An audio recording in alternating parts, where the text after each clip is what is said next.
today we will start chapter 7, Our Country India of Geography. Okay, so let's read. India is a country of vast geographical expanse. Vast मतलब विशाल, ठीक है. In the north, it is bound by the lofty Himalayas, the Arabian Sea in the west, the Bay of Bengal in the east, and the Indian Ocean in the south was the shores of Indian Peninsula. India has an area of about 3.28 million square kilometer. The north-south extent from Kashmir to Kanyakumari is about 3200 kilometer, and the east-west extent from Arunachal Pradesh to Kutch is about 2,900 kilometers. The lofty mountains, the great Indian desert, the northern plains, the uneven plateaus, surface and the coast and island present a diversity of landforms. There is a great variety in the climate, vegetation, wildlife, as well as in the language and culture in this diversity. We find unity that is reflected in traditions that bind us as one nation. India has a population of more than 120 crores since the year 2011. It is the second most populous country of the world after China. Locational setting, इसके बारे में अभी बाद में पढ़ते हैं. फिलहाल ये देखें इंट्रोडक्शन जो यहां दिया हुआ है. तो भारत एक बहुत बड़े जियोग्राफिकल मीन्स होता है भौगोलिक, है ना, और एक्सपेंस विस्तार वाला देश है, ये कंट्री है. नॉर्थ में ये हिमालय के हाई बाउंड्स, है ना, ऊंचे शिखरों से बाउंड मीन्स घिरा हुआ है, लॉफ्टली, है ना, तो ऊंचे शिखरों से घिरा है. वेस्ट में अरेबियन सी, ईस्ट में बे ऑफ बंगाल और साउथ में इंडियन ओशियन. भारतीय इंडियन पेनिनसुला मीन्स होता है भारतीय प्रायद्वीप के कोस्ट पर लहराते हैं. ठीक है, इंडिया जो है इन चारों चीजों से घिरा हुआ है, Bay of Bengal, Arabian Sea, Indian Ocean और बाउंड ऑफ लॉफ्टली हिमालयास. ठीक है, तो इंडिया का एरिया 332.8 लाख स्क्वायर किलोमीटर है. नॉर्थ में कश्मीर से लेकर साउथ में कन्याकुमारी तक इसका विस्तार लगभग 3200 किलोमीटर है, और ईस्ट में अरुणाचल प्रदेश से लेकर वेस्ट में कच्छ तक इसका विस्तार 2900 किलोमीटर तक है. मतलब इतना फैला हुआ है 2900 किलोमीटर तक. तो ऊंचे ऊंचे पर्वत, डेजर्ट, नॉर्थ प्लेन्स, उत्तरी मैदान, है ना, अनइवन प्लेट्यूज, कोस्टल पार्ट, तटीय भाग, और आइलैंड की विभिन्नता को दर्शाते हैं.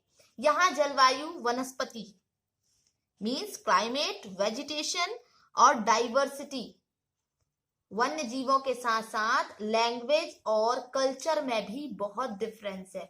इस डिफरेंस में भी हम एक यूनिटी को पाते हैं जो हमारी ट्रेडिशंस में दिखते हैं, परंपराओं में दिखते हैं, और यही रीजन है कि हम एक नेशन में बंधे हुए हैं.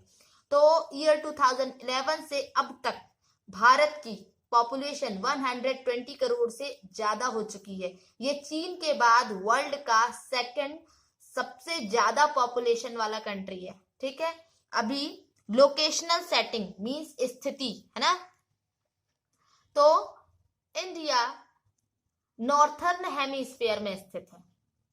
Tropic of cancer 23 degree 30 north, country के लगभग मिडिल पार्ट से होकर गुजरती है. कैंसर, ट्रॉपिक ऑफ कैंसर, ये हमारी कंट्री के बीच से होकर गुजरती है. ठीक है, साउथ से नॉर्थ की ओर इंडिया की मुख्य लैंड जो है ना, उसका विस्तार 8 डिग्री 4 नॉर्थ और 37 डिग्री 6 नॉर्थ लैटिट्यूड के बीच है. वेस्ट से लेकर ईस्ट तक इंडिया का विस्तार या एक्सपेंस, है ना, एक्सटेंड्स 68.7 ईस्ट और 97 डिग्री 25 ईस्ट लॉन्गिट्यूड्स के बीच है. अगर हम वर्ल्ड को ईस्ट और वेस्ट हेमिस्फीयर में बांटते हैं तो इंडिया की लोकेशन किस हेमिस्फीयर में होगी? बहुत बड़े लॉन्गिट्यूडनल एक्सटेंड्स लगभग 29 डिग्री के कारण यहाँ के 2 एंड्स पर सिचुएटेड प्लेसेस के स्थानीय समय में बहुत ज्यादा डिफरेंस हो सकता है। इस तरह की के डिस्टेंस पर सिचुएटेड 2 प्लेस के बीच का टाइम डिफरेंस लगभग 2 आवर्स का होगा। ठीक है, जैसा कि आपने पहले पढ़ा है कि प्रत्येक 1 डिग्री लॉन्गिट्यूड के लिए लोकल टाइम में 4 मिनट का डिफरेंस होता है। वेस्ट में गुजरात की अपेक्षा ईस्ट के अरुणाचल प्रदेश में सनराइज लगभग 2 आवर्स पहले होता है।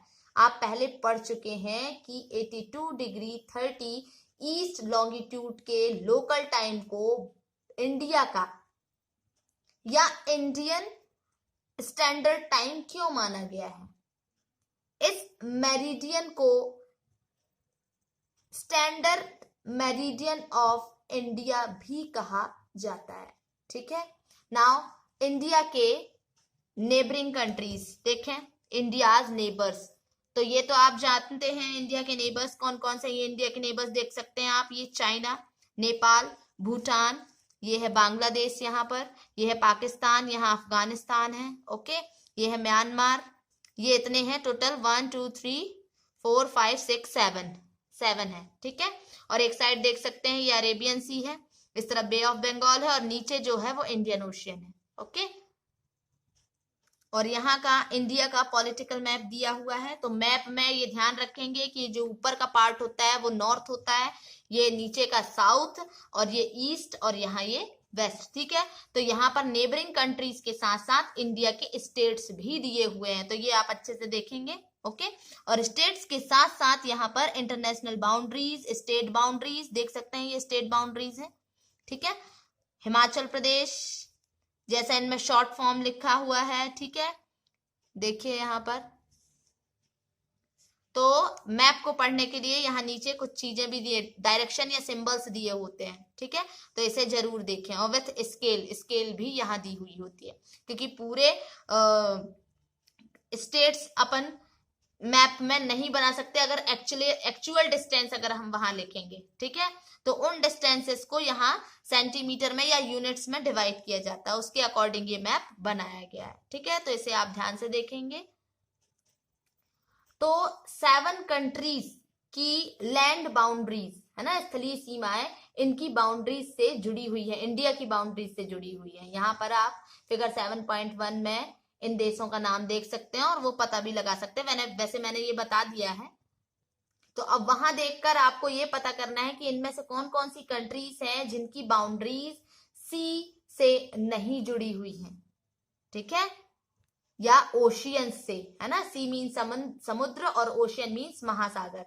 साउथ में ओशियन में situated 2 continents Sri Lanka, sorry continents नहीं, 2 कंट्रीज हैं, श्रीलंका और मालदीव, वो भी हमारे पड़ोसी हैं, वो आइलैंड्स हैं। ठीक है, तो पाक स्ट्रेट इंडिया को श्रीलंका से अलग करती है। Okay, Sri Lanka is separated from India by the पाक straight. So rest we will read tomorrow.